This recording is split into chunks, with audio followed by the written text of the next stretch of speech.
4 начина за справяне с стреса, които можеш да направиш у дома без крайни промени. Стъпка 1.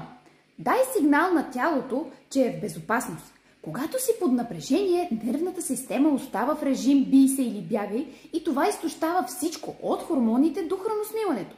За да промениш това, отпусни се и почети от любима книга. Можеш да направиш и кратка разходка навън. Стъпка 2. Подкрепи тялото си с истинска храна. Стресът буквално изяжда магнезия и витамините от група Б. Включи пълноценни мазнини. Зехтин, авокадо, ядки, повече зеленолистни и по-малко захар и кофеин. Те вдигат кортизола още повече. Стъпка 3.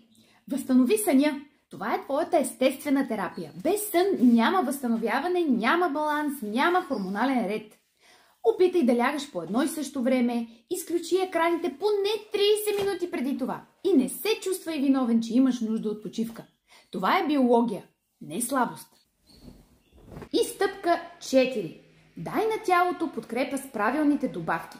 Те не са заместител, а инструмент. И все пак не забравяй, най-доброто е индивидуален подход, защото това, което помага на един човек, може да е безполезно за друг.